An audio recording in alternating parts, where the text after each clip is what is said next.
Movie के शुरुआत में हम देखते हैं कि हेनरी नाम का एक बूढ़ा आदमी एलिजाबेथ नाम की एक खूबसूरत लड़की से शादी करके उसे अपने घर ले जा रहा था। फिर कुछ देर बाद वो लोग घर पहुंच जाते हैं, जहां हेनरी अपने मेड क्लेयर और अपने अंधे बेटे ऑलिवर से मिलवाता है। उसके बाद वह दोनों डिनर करके अपने हनीमून को एंजॉय करते हैं। फिर अगले दिन हेनरी एलिजाबेथ को अपना पूरा घर दिखाता है, जहां हर एक सुविधाएं थी। तब एलिजाबेथ एक कमरे के बारे में उससे पूछती है, जिस पर वह बताता है कि तुम सभी कमरों में जा सकती हो, लेकिन सिर्फ इसे छोड़कर, क्योंकि ये मेरा सीक्रेट कमरा है, जिसे कहकर वह उससे रोमांस करने लगता है। अब रात में हेनरी एलिजाबेथ से कहता है कि अगली सुबह वह काम के लिए निकलने वाला है। फिर अगले दिन जब एलिजाबेथ सोकर उठती है, तब क्लेयर उससे कहती है कि तुम्हें कुछ भी चाहिए तो मुझे बता देना। जिस पर एलिजाबेथ उससे पूछती है कि हेनरी तो इतना अमीर है, फिर उसने मुझ जैसे लड़की से शादी क्यों की। लेकिन क्लेयर इस बारे में उसे कुछ भी नहीं बताती और वहां से चली जाती है। अब रात में एलिजाबेथ को नींद नहीं आ रही थी, इसीलिए वह उठकर उसी रूम में जाने लगती है जहां पर हेनरी ने उसको जाने के लिए मना किया था। जब एलिजाबेथ उस रूम में जाती है तो देखती है कि वो एक लैब है।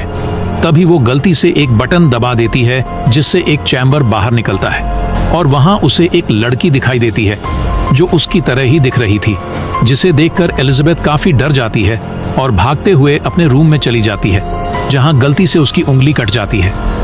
उसके बाद वह पुलिस को कॉल करने की कोशिश करती है, लेकिन उसके फोन में नेटवर्क नहीं था और वह वहीं पर सो जाती है। फिर अगले दिन एलिजाबेथ हेनरी के सामने काफी अनकंफर्टेबल फील कर रही थी।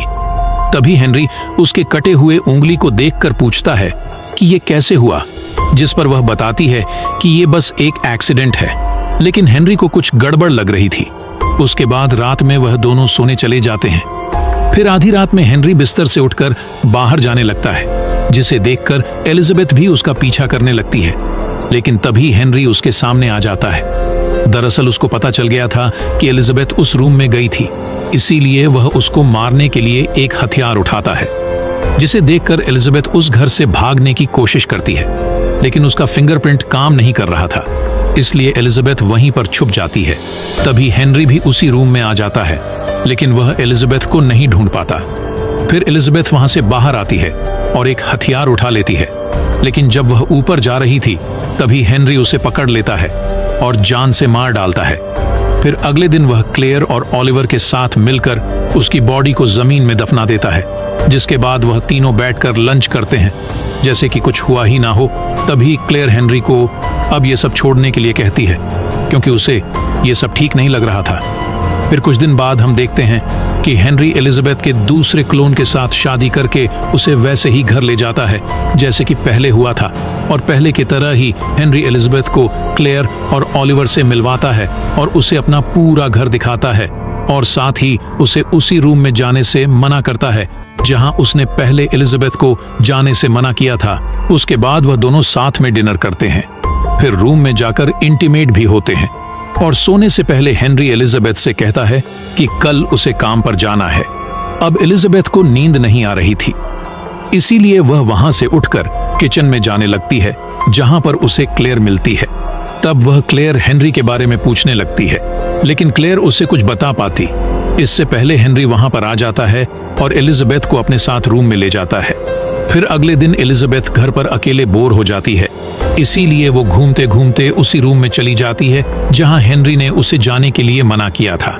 तभी एलिजाबेथ को वहां पर उसकी एक क्लोन दिखाई देती है, जिसे देखकर वह डर जाती है और वहां से भाग जाती है। जिसके बाद हम देखते हैं कि एलिजाबेथ की क्लोन वहां से उठकर उसके पीछे जाने लगती है, और उधर एलिजाबेथ अपने रूम में जाकर सो जाती है।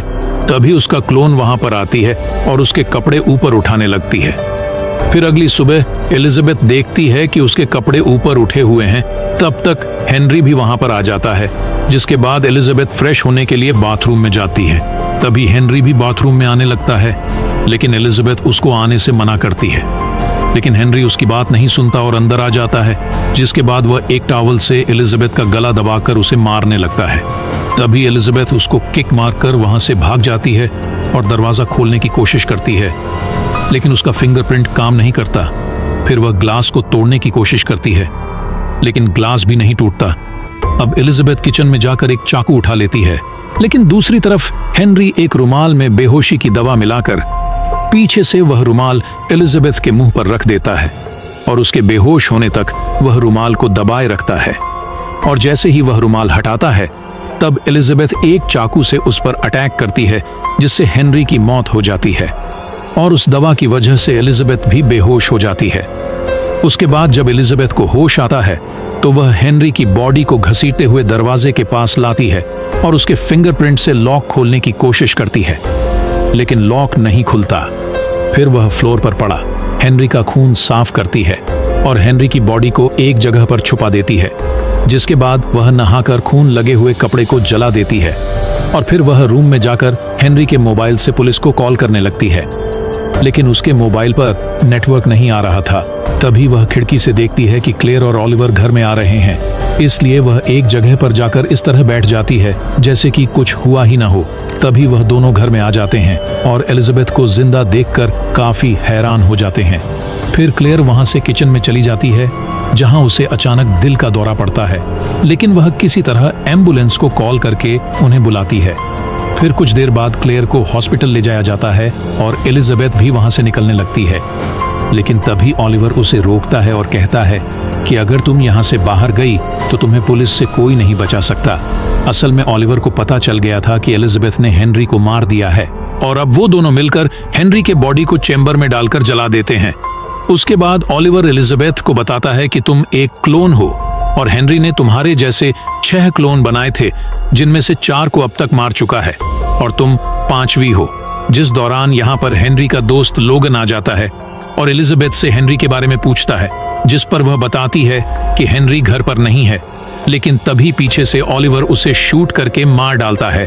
और अब ओलिवर एलिजाबेथ को समझाता है कि लोगन हेनरी के साथ मिला हुआ था, इसीलिए मुझे उसे मारना पड़ा।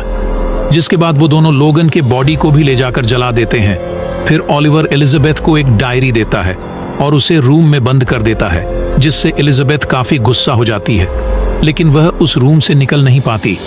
अब एलिजाबेथ उस डायरी को पढ़ने लगती है। तब उसे पता चलता है कि 5 साल पहले हेनरी ने क्लेयर को अपने घर में बुलाया था और उसे उसी सीक्रेट रूम में ले जाकर अपनी पत्नी एलिजाबेथ को दिखाया था।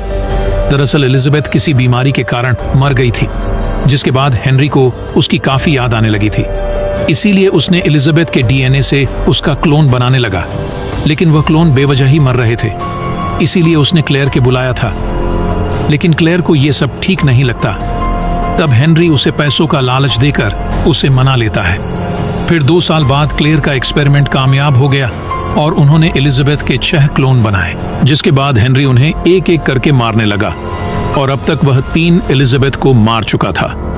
फिर इसी दौरान हम देखते हैं कि क्लेयर और हेनरी भी काफी करीब आ चुके थे और दोनों इंटीमेट भी होते हैं, लेकिन कुछ दिन बाद उन दोनों का ब्रेकअप हो जाता है। जिसके बाद क्लेयर हेनरी से पूछती है कि आखिर तुम ये एक्सपेरिमेंट बार बार क्यों कर रहे हो, जिस पर हेनरी बताता है कि मैं अपनी वेडिंग नाइट को बार बार जीना चाहता हूँ, जिसे सुनकर क्लेयर को काफी अजीब लगता है।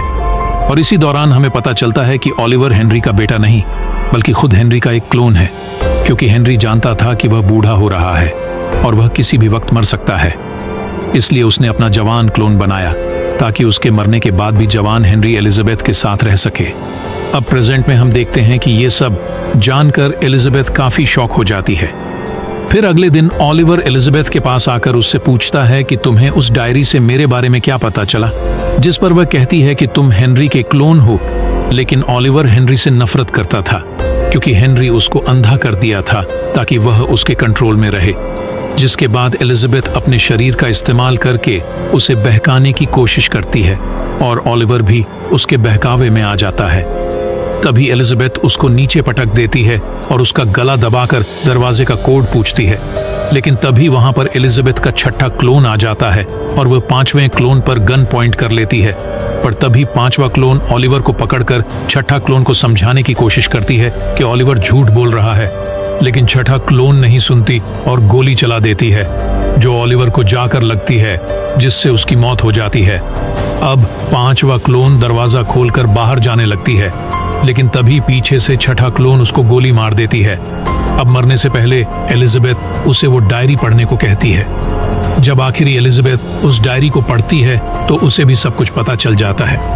अब वहां पर क्लेयर भी ठीक होकर आ जाती है, जिसके बाद एलिजाबेथ क्लेयर को वह डायरी देकर वहां से आजाद होकर चली जाती है और इसी के साथ ये मूवी यहीं पर खत्म हो जाती है।